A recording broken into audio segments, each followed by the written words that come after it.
اللهم صل على سيدنا ومولانا محمد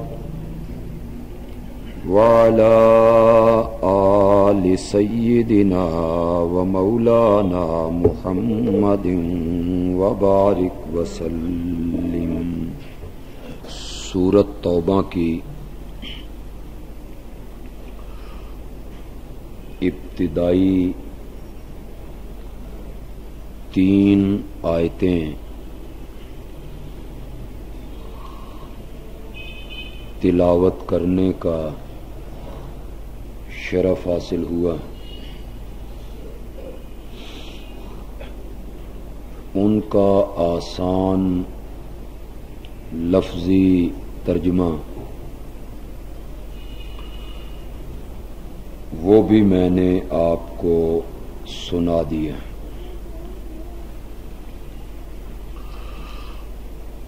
جو ہمارے درس کے مستقل ساتھی ہیں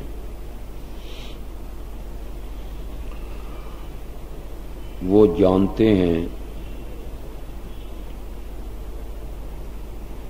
کہ جب بھی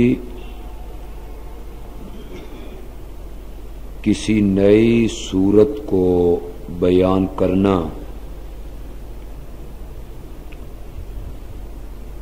ہم شروع کرتے ہیں تو آغاز میں اور ابتدا میں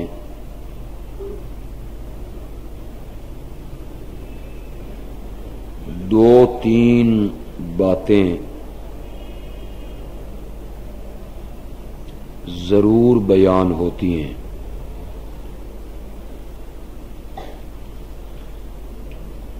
پہلی بات جس کا بیان کرنا سورت کے ابتدائی درس میں ضروری ہے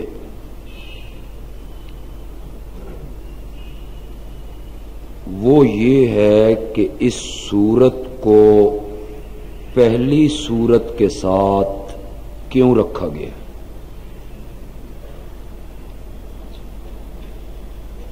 اس سورت نے یہاں کیوں جگہ پائی، اور میں نے کئی مرتبہ عرض کیا کہ یہ جو قرآن مقدس کی ترتیب ہے یہ کسی صحابی نے نہیں رکھی بلکہ یہ نبی اکرم صلی اللہ علیہ وسلم نے اللہ کا حکم پا کے یہ ترتیب رکھی ہے۔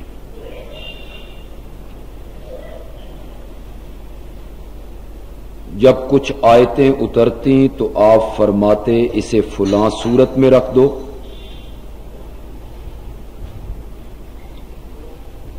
اور اس سورت کو فلاں سورت کے ساتھ رکھ دو۔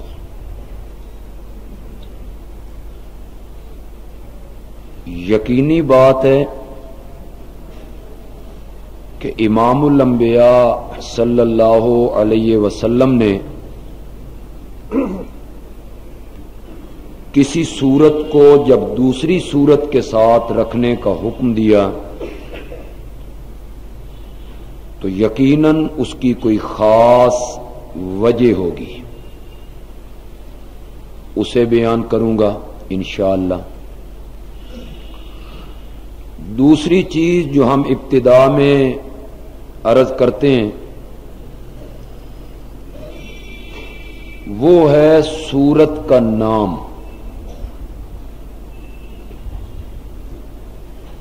کہ اس سورت کا یہ نام رکھنا کس وجہ سے ہوا، کیوں یہ نام رکھا گیا ہے۔ تیسری چیز جو بیان ہوتی ہے وہ ہے کہ اس سورت میں اللہ نے اہم اور موٹے موٹے کون کون سے مسائل اور موضوع بیان کیے ہیں، یا اس کا شان نزول کیا ہے، یہ آیتیں، یہ سورت کیوں اتری ہے، اور اس میں اللہ کیا کہنا چاہتے ہیں، کیا بیان کرنا چاہتے ہیں۔ پہلی بات کہ اس سورت کو سورت انفال کے ساتھ کیوں رکھا گیا، اس کو ہم کہتے ہیں ربط۔ آپ کے ہاں ایک لفظ استعمال ہوتا ہے مربوط، یعنی دو چیزوں کو آپس میں جوڑنا، ہم اسے کہتے ہیں توبہ کا ربط انفال سے۔ آپ کو اگر یاد ہو، اور یقیناً یاد ہوگا، کہ انفال میں اللہ نے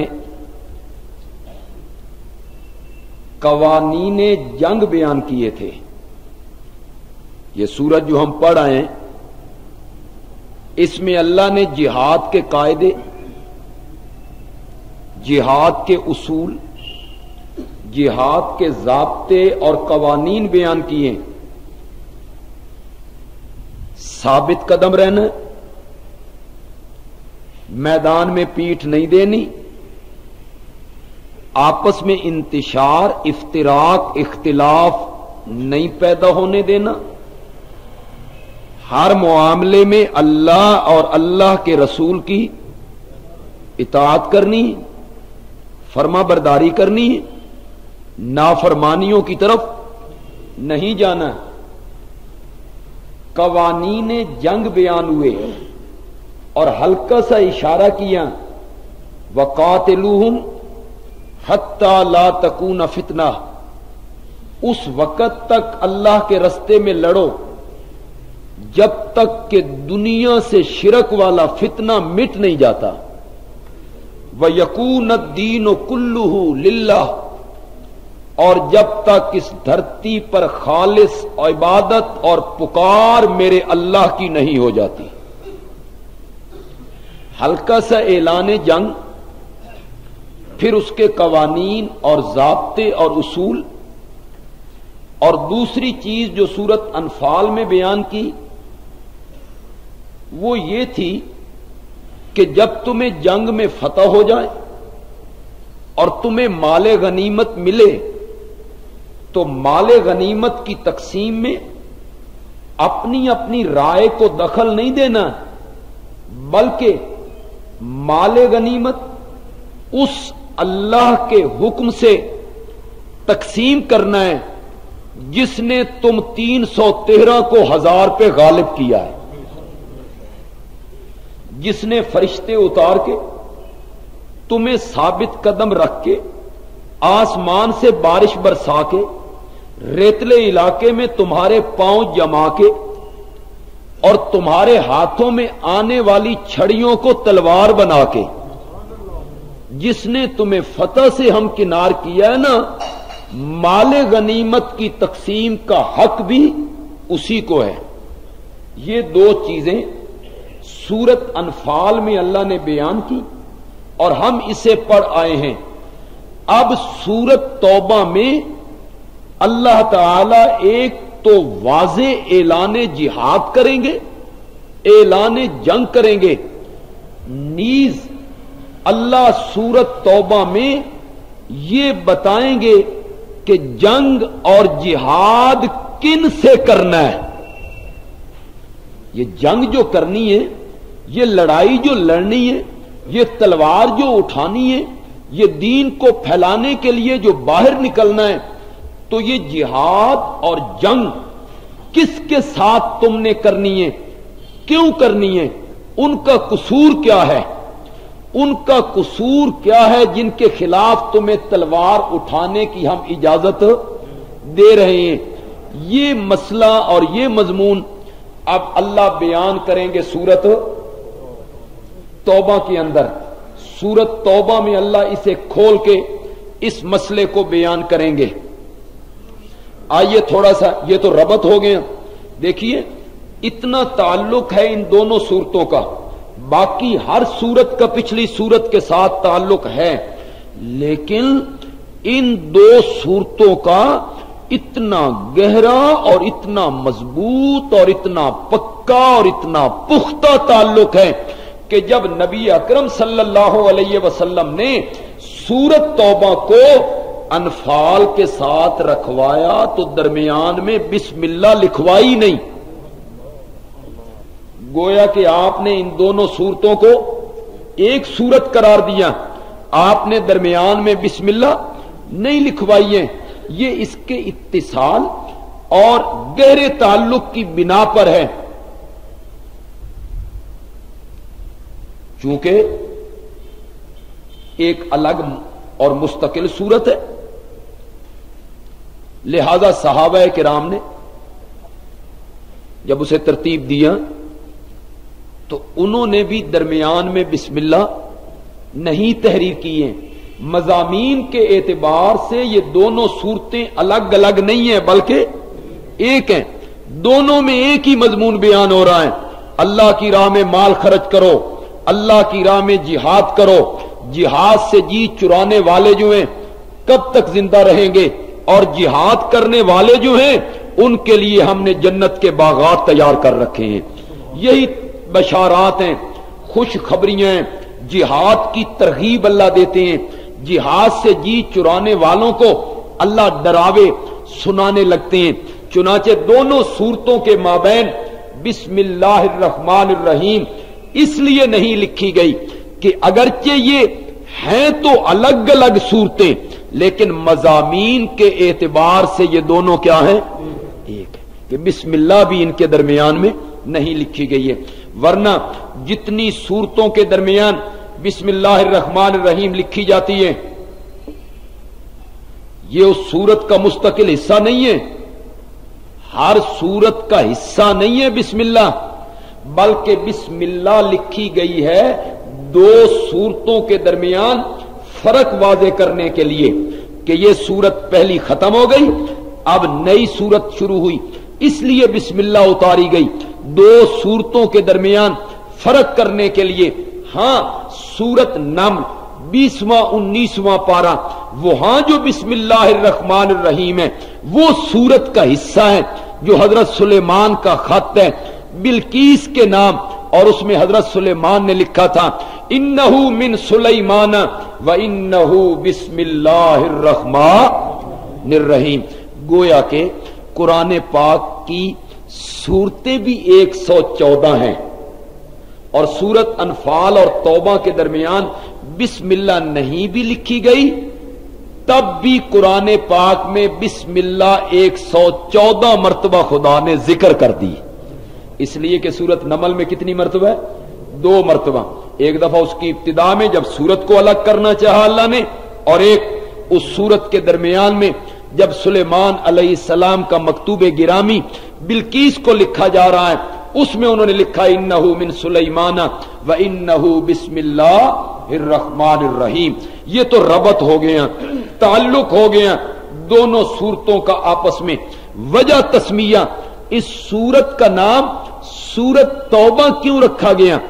بہت سارے نام امام الانبیاء سرور کائنات حضرت سیدنا محمد الرسول اللہ صلی اللہ علیہ وسلم سے منقول ہیں اس صورت کے, لیکن 2 نام بہت مشہور ہیں اس صورت کے, سورت البرات اور سورت التوبہ. سورت البرات کیوں کہتے ہیں؟ اس کی ابتدا ہو رہی ہے براتم من اللہ و رسولہ.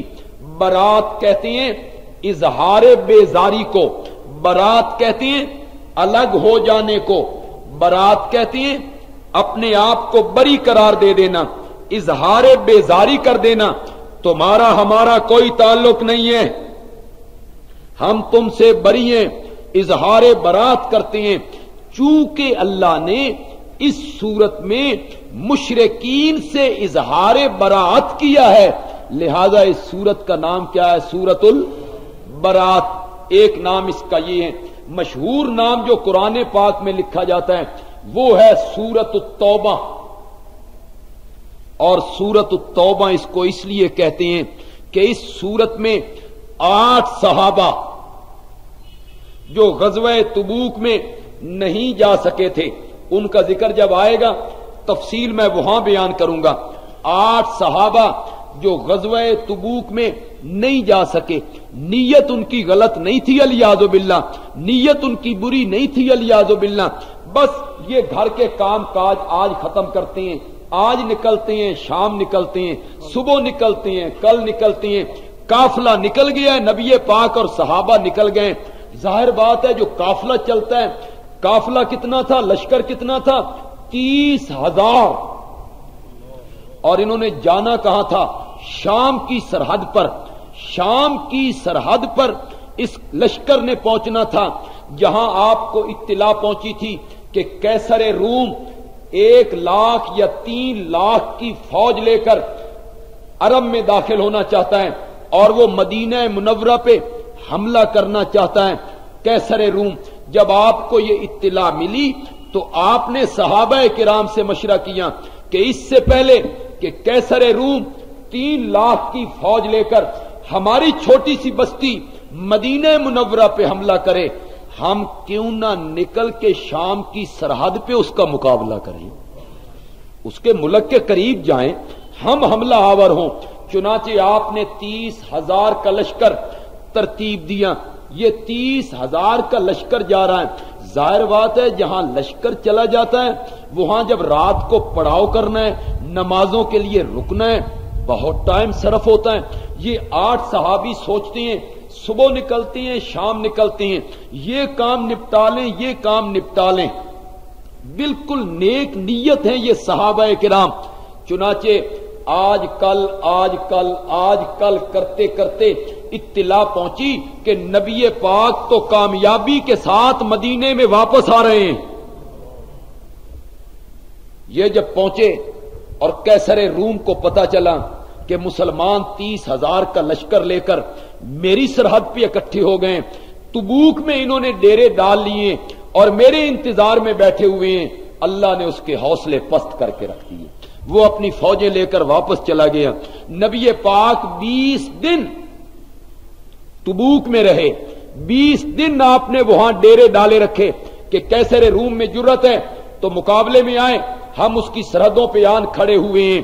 چنانچہ جب آپ واپس آ رہے تھے ان 8 صحابیوں میں سے جو 5 صحابی تھے نا, انہوں نے تو اپنے آپ کو مسجد نبوی کے ستونوں سے باندھ دیا, رسیوں کے ساتھ ستونوں سے انہوں نے باندھ دیا.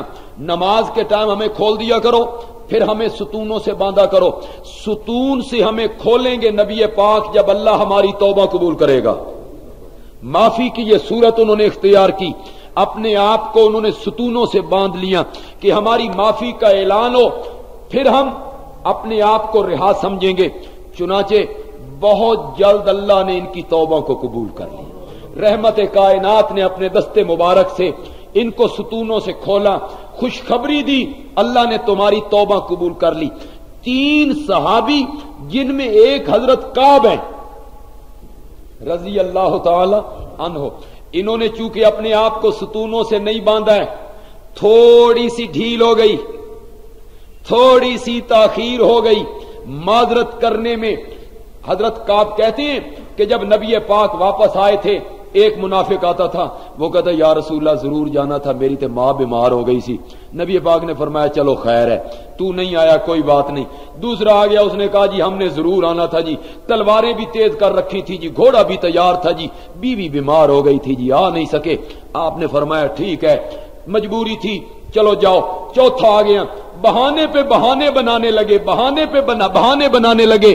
حضرت کعب کہتی ہیں ایک دل میرا بھی کیا کہ میں بہانہ بناؤں اور اپنی جان چھڑا لوں, لیکن پھر میرے دل میں خیال آیا کہ رحمت کائنات کے سامنے تو بہانہ بنا لوں گا, رب سے کیسے چھپوں گا. رب اگر اطلاع دے اپنے پیارے پیغمبر کو, جس طرح منافقوں کے کرتوتوں کے بارے اللہ نے اطلاعیں دے دی. یہ جھوٹے ہیں میرے پیغمبر. کوئی کہتا ہے میری ماں بیمار ہے, کوئی کہتا ہے میری بیوی بیمار ہے, کوئی کہتا ہے میرا فلاں کام تھا. یہ جھوٹ بولتے ہیں میرے پیغمبر. ان کا کوئی کام, کوئی مجبوری نہیں تھی. یہ جان بوجھ کر بے ایمانی کی وجہ سے وہاں شریک نہیں ہوئے. چنانچہ ذرا ڈھیل ہو گئی, ذرا تاخیر ہو گئی ان تین صحابیوں کی معذرت کرنے میں. اور جب یہ تینوں آئے تو نبی پاک نے فرمایا رب کے حکم کا انتظار کرو, تمہارا معاملہ مؤخر ہو گیا ہے. چنانچہ 50 دنوں کے بعد اللہ نے ان تینوں کی توبہ کو قبول فرمایا. 50 دنوں کے بعد, جبکہ ان کا بائیکاٹ بھی ہو گیا تھا. جب وہاں پہنچیں گے تو میں تفصیلی واقعہ بیان کروں گا. بڑا عجیب, بڑا دلچسپ اور عبرت انگیز واقعہ ہے جس کو حضرت کعب خود نقل کرتی ہیں. اتنا واقعہ اہمیت اختیار کر گیا تھا کہ جب ان کی توبہ کی قبولیت کی آیتیں اتری نبی پاک پر تو آپ رات کے ٹائم اپنی ایک زوجہ محترمہ کے پاس تھے اور آپ نے اسی وقت اپنی زوجہ محترمہ کو اطلاع دی. اللہ نے کعب کی توبہ قبول کر لی, ان تینوں کی توبہ قبول ہو گئی ہے اور مجھ پر وحی اتری ہے. تو وہ زوجہ محترمہ کہنے لگی یا رسول اللہ کعب بڑا پریشان ہے, ابھی اطلاع نہ دیں. نبی پاک نے فرمایا اللہ کی بندی ٹھہرو, سارا مدینہ اٹھ کے آ جائے گا, سارا مدینہ اس وقت اٹھ کے آ جائے گا مسجد میں. اس کا مطلب یہ ہوا کہ وہ واقعہ جو تھا وہ بڑی اہمیت اختیار کر چکا تھا کہ رحمت کائنات بھی فرماتے ہیں کہ اگر اب اطلاع دی جائے تو سارا مدینہ امٹ کے مسجد نبوی میں آ جائے گا. چونکہ اس صورت میں اللہ نے ان 8 صحابیوں کی توبہ کی قبولیت کو بیان کیا, اس لیے اس صورت کا نام کیا پڑ گیا؟ جزاک اللہ. ایک دفعہ زور سے کہو. درس ظاہر بات ہے تقریر تو ہوتی نہیں, تعلیم ہی ہوتی ہے. درس تعلیم ہی ہے, تدریس ہی ہے. تو تعلیم کا مطلب یہی ہوتا ہے کہ کوئی بات پلے پڑ جائے. تقریر کیا ہوتی ہے؟ ایک بازو یوں چڑھانا, دوسرا یوں چڑھانا, 2-4 باتیں کرنا, وہ ختم ہو گئی بات. سورت توبہ کو سورت توبہ کیوں کہتے ہیں؟ کہ اس میں 8 صحابیوں کی توبہ کی قبولیت کا ذکر ہے. اور دوسرا نام اس کا کیا ہے؟ سورت البراءت. اور سورت البراءت کیوں کہتے ہیں؟ اس لیے کہ اس میں اللہ نے مشرکین سے کیا کیا؟ اظہار برات کی ہیں. کتنی چیزیں بیان ہو گئیں جی؟ 2. ربط بھی بیان ہو گیا اور سورت کی وجہ تسمیہ بھی بیان ہو گئی کہ اس کو توبہ کیوں کہتے ہیں. تیسری چیز بڑی اہم ہوتی ہے جی, پوری سورت جو ہے اس کے مضامین اور خلاصہ اور خاکہ اور نقشہ وہ آپ کے ذہن میں بٹھانا ہوتا ہے کہ اس پوری سورت میں اللہ کیا بیان کریں گے. دیکھیے اس سورت کی پہلی آیت سے لے کر آیت نمبر 37 تک جہاں 5واں رکوع ختم ہو رہا ہے, پہلے رکوع سے لے کر جہاں 5واں رکوع ختم ہو رہا ہے, اور وہ آیت نمبر کتنی ہے جی؟ آیت نمبر 37 ہے جی. ان 37 آیتوں میں یہ کب اتری ہیں؟ یہ اتری ہیں ذی قعد 9 ہجری. ذی قعد 9 ہجری. ہجرت کیے ہوئے آپ کو کتنے سال ہو گئے تھے؟ 9 سال. اور یہ اس وقت اتری جس وقت مدینے کے مسلمان حج کرنے کے لیے سفر کر چکے تھے اور آپ نے اس حج کا امیر بنایا تھا سیدنا صدیق اکبر رضی اللہ تعالیٰ عنہ کو. آپ نے خود یہ حج نہیں کیا 9 ہجری کا, آپ نے اپنی زندگی کا ایک ہی حج کیا ہے اور اگلے سال کیا ہے 10 ہجری کو. یہ 9 ہجری کو جو حج ہوا, اس حج کے امیر کون تھے؟ حضرت سیدنا صدیق اکبر رضی اللہ تعالیٰ عنہ. مسلمان گئے ہوئے ہیں, صدیق اکبر امیر حج بن کے گئے ہوئے ہیں, مکہ مکرمہ کی طرف وہ سفر کر چکے ہیں. پیچھے سے یہ آیتیں اتری ہیں جن آیتوں میں اللہ نے فرمایا ہے کہ جن مشرکوں کے ساتھ تم نے معاہدے کیے امن کے, سلامتی کے, تم ہمارے خلاف تلوار نہیں اٹھاؤ گے, ہم تمہارے خلاف تلوار نہیں اٹھائیں گے. جن مشرکین کے ساتھ تم نے معاہدے کر رکھے ہیں نہ لڑنے کے, جنگ نہ کرنے کے, جہاد نہ کرنے کے, تلوار نہ اٹھانے کے, اور وہ مشرکین گاہے بگائے اپنے معاہدوں کو توڑتے رہتے ہیں, وہ مشرکین گاہے بگائے اس عہد کی دھجیاں بکھیرتے رہتے ہیں۔ اے مسلمانوں، اعلان کرو کہ ان مشرکین کے ساتھ ہمارے پچھلے سارے معاہدے ختم۔ براءۃ من اللہ ورسولہ، اللہ بھی بری ہے، اللہ کا رسول بھی بری ہے، پچھلے سارے معاہدے ختم ہیں۔ ہاں، ہم یہ نہیں کہتے کہ ابھی وطن چھوڑ دو، مکہ چھوڑ دو، عرب چھوڑ دو، علاقہ چھوڑ دو، اس طرح تمہیں مشکل پیش آئے گی۔ ہم تمہیں 4 مہینے دیتے ہیں، بڑی مدت ہے 4 مہینے، سوچ لو، یا تو کلمہ پڑھ کے دائرہ اسلام میں آ جاؤ، اور اگر کلمہ نہیں پڑھتے ہو تو ہمارا ملک چھوڑ دو، اور اگر ملک نہیں چھوڑو گے تو فاقتلوا المشرکین حیث وجدتموہم، جہاں بھی پھر مشرک ملے گا فاقتلوا، اس کو کیا کر دیا جائے گا؟ قتل کر دیا جائے گا۔ یہ کون مشرک؟ جنہوں نے معاہدے کیا کیے تھے؟ توڑے تھے۔ یہ ذہن میں رکھنا ہے، جنہوں نے معاہدوں کو توڑا تھا، عہد کی دھجیاں جنہوں نے بکھیر دی تھی، مسلمانوں کو انہوں نے دھوکے دیے ہوئے تھے، ان کے ساتھ اعلان برات اللہ نے کیا۔ 4 مہینے کی تمہیں مہلت ہے۔ اب اس کا اعلان کرنا ہے، اعلان پورے عرب میں، پورے علاقے میں پھیلنا چاہیے۔ اس اعلان کے لیے سب سے بہترین جگہ تھی عرفات کا میدان، منا، حج کا موقع، دور دراز کے علاقے سے لوگ وہاں آئے ہوئے ہیں۔ یہ بات ذہن میں رکھیں کہ 9 ہجری کا جو حج ہوا ہے نا، مشرکین نے بھی کیا ہے، مسلمانوں نے بھی کی ہے، مشرکین نے بھی کی ہے۔ مسلمانوں نے اپنے طریقے کے مطابق اور مشرکوں نے اپنے طریقے کے مطابق، لیکن جو 10 ہجری کا حج ہوا ہے اس میں کوئی مشرک شامل نہیں تھا، اس میں صرف مومن تھے، صرف مسلمان تھے، اسلام کے مطابق وہ حج کیا گیا ہے۔ وہاں مشرک بھی موجود ہوں گے، جنہوں نے معاہدے توڑے وہ بھی موجود ہوں گے، جنہوں نے عہد کی دھجیاں بکھیری وہ بھی موجود ہوں گے۔ چنانچہ منا میں، عرفات میں حج کے موقع پر اعلان برات کیا جائے۔ بھائی 4 مہینے ہیں تمہارے پاس، سوچ لو، سمجھ لو، اگر مانتے ہو تو مانو، نہیں مانتے ہو تو ملک ہمارا چھوڑ دو، ملک نہیں چھوڑتے ہو تو فاقتلوا المشرکین، جنہوں نے بدعہدی کی ہے ان کو کیا کر دیا جائے گا؟ قتل کر دیا جائے گا۔ چنانچہ نبی پاک سے صحابہ نے کہا، یا رسول اللہ، یہ جو آیتیں اتری ہیں ابتدائی، یہ آیتیں حضرت صدیق اکبر رضی اللہ تعالی عنہ کی طرف بھیجیے گا، وہ اس کا اعلان کر دیں گے، یہ آیتیں پڑھ کے سنائیں گے۔ نبی پاک نے فرمایا، نہیں، عرب کا یہ دستور اور قاعدہ ہے کہ جس کے ساتھ معاہدہ ہوتا ہے اور جب معاہدہ توڑنا ہوتا ہے تو معاہدہ کرنے والا خود اعلان کرے یا اس کا قریبی رشتہ دار اعلان کرے، یہ عرب کا دستور ہے۔ لہذا میں ان آیتوں کو پڑھنے کے لیے اور اعلان بیزاری کرنے کے لیے حضرت علی رضی اللہ تعالی عنہ کو بھیجتا ہوں۔ آپ نے کس کو بھیجا؟ پھر حضرت علی کو بھیجا، یہ آیتیں دے کے بھیجا، اعلان برات تم نے کرنا ہے۔ جب حضرت علی پہنچے، نبی پاک کی اونٹنی پہ سوار ہیں، جب اس قافلے کے قریب پہنچے تو صدیق اکبر کہتے ہیں، امیر او مامور، امیر بن کے آئے ہو کہ مامور بن کے آئے ہو؟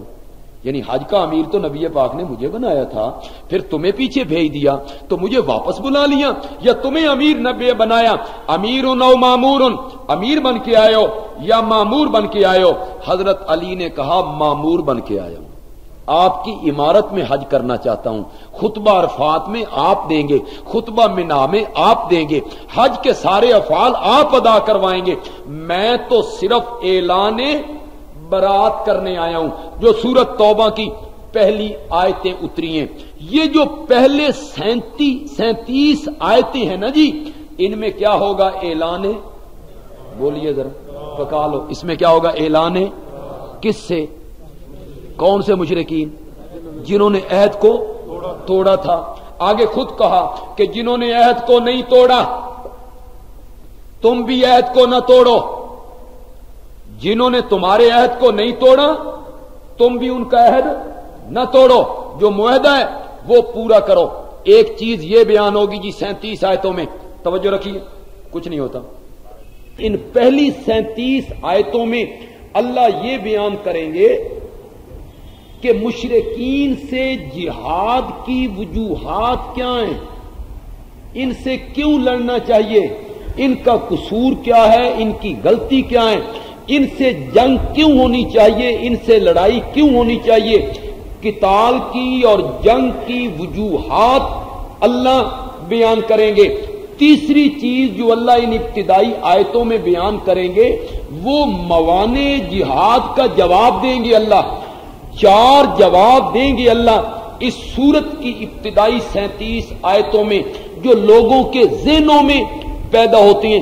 جی ان سے جنگ کریں، یہ تو ہمارا چچا ہے، یہ تو ہمارا ماموں ہے، یہ تو ہمارا خالو ہے، وہاں تو ہمارا باپ ہے، ہمارا بھائی ہے، برادری کے لوگ ہیں، اپنے لوگ ہیں، ان سے جنگ کریں، یہ ایک چیز ذہن میں پیدا ہوتی تھی، اللہ اس کا جواب دے دیں گے۔ دوسری چیز یہ ذہن میں پیدا ہوتی تھی، جی ان سے جنگ کریں، یہ تو بیت اللہ کے متولی ہیں، یہ تو بیت اللہ کو بنانے والے ہیں، انہوں نے تو بیت اللہ کی تعمیر کی ہے، یہ تو حاجیوں کو ستو پلاتے ہیں، یہ تو آب زمزم کے چشمے کے ساقی بنے ہوئے ہیں، یہ تو نیک کام کرتے ہیں، حاجیوں کو ستو پلاتے ہیں، بیت اللہ کی تعمیر کرتے ہیں، مسجدیں بناتے ہیں، ان سے جہاد کریں، اللہ اس کا جواب دیں گے۔ یعنی جہاد کے جو معنی ذہن میں پیدا ہوتے تھے، ان سے کیسے لڑیں، یہ تو اس طرح کے لوگ ہیں، اس طرح کے لوگ ہیں، اللہ تعالیٰ اس کا جواب دے دیں گے۔ جی یہ 37 آیتوں میں اللہ بیان کریں گے۔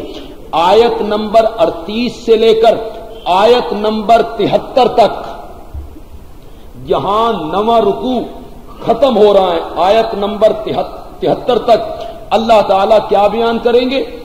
جب نبی پاک غزوہ تبوک کی تیاری کر رہے تھے، غزوہ تبوک پہ جا رہے تھے، غزوہ تبوک کی تیاریاں شروع تھیں، اس وقت مسلمانوں کا رویہ کیا تھا اور منافقین کا رویہ کیا تھا، اس وقت منافقین کی سوچیں کیا تھی اور مسلمانوں کی سوچیں کیا تھی، تھوڑی سی بات ذہن میں رکھیے گا، جب وہاں پہنچیں گے وضاحت انشاءاللہ وہاں کریں گے۔ فی الحال تو ایک نقشہ سا، ایک خاکہ سا آپ کے سامنے رکھنا ہے۔ یہ غزوہ تبوک کا جو سفر ہوا ہے یہ 9 ہجری رجب کے مہینے میں ہوا ہے، انتہائی گرمیوں کا موسم تھا، کھجوریں پکی ہوئی تھیں، کھجوریں پکی ہوئی تھیں، اور مدینے کی پوری معیشت کا دار و مدار جو تھا وہ کس پر تھا؟ کھجوروں پر تھا۔ یہ ہمارے ہاں گندم پہ دار و مدار ہوتا ہے، گندم پکی ہوئی ہو، گندم کی کٹائی کے دن قریب ہوں، زمینداروں سے پوچھئے گا اس وقت زمیندار کتنے مصروف ہوتے ہیں اور ہر قسم کے کام زمیندار پیٹ پیچھے پھینک دیتے ہیں، بلکہ ایک مقولہ ہے کہ اس وقت زمینداراں دی ماں بھی مر جائے تو وہ کہتی ہیں پہلے فصلوں کی کٹائی کر لیں، ماں نو پھر دفن کر لیں مانگے۔ اتنی اہمیت کے دن ہوتے ہیں زمینداروں کے لیے، پوری ان کی معیشت اور سال کا گزران اس فصل پہ ہوتا ہے۔ مدینے کی جو معیشت تھی وہ کیا تھی؟ کھجوریں تھیں، چنانچہ کھجوریں پکی ہوئی ہیں، اور جس وقت اگلا فصل تیار ہوتا ہے تو پچھلا فصل ختم ہو جاتا ہے، وہ لوگ کھا چکتے ہیں۔ جس طرح تنخواہ دار طبقہ جو ہوتا ہے مہینے کے آخری دنوں میں ان کی جیب خالی ہوتی ہے، اگلی تنخواہ ملی نہیں، پچھلی صرف ہو گئی ہے، چنانچہ جب کھجوریں پک کے اترنے کے قریب ہوئی ہیں تو پچھلی کھجوریں، پچھلے سال کی کھجوریں کیا ہو گئیں؟ ختم ہو گئی ہیں۔ اب یہ سارے چیزیں ذہن میں رکھیے گا، کھجوریں اتارنی کس نے، فصل کاٹنی کس نے؟ زنانیوں نے، عورتوں نے، بچوں نے، بوڑھوں نے؟ نہیں، انہی جوانوں نے۔ اگر انہوں نے نہیں کاٹنی فصل تباہ ہو جائے گی، خراب ہو جائے گی، آئندہ سارا سال کس پہ گزارا کریں گے؟ یہ بھی مسلمانوں کے ذہن میں ہے، صحابہ کے ذہن میں ہے، فصل تیار ہے۔ دوسری چیز یہ ہے ہمارے پاس کھجوریں کوئی نہیں، راستے میں سامان جو لے جائیں گے ہمارے پاس وہ سامان کوئی نہیں، راستے میں کھانے پینے کی کوئی چیز کوئی نہیں۔ کتنی کھجوریں ہیں جو 30,000 کا لشکر اپنے ساتھ لے کے چلا جائے گا۔ چنانچہ یہ بھی ایک پریشانی ہے جس کے لیے نبی پاک نے اعلان کیا تھا۔ یہی وہ غزوہ تھا جس غزوے میں فاروق اعظم نے آدھے گھر کا سامان دیا تھا، آدھے گھر کا سامان دیا تھا۔ نبی پاک بار بار نبی پاک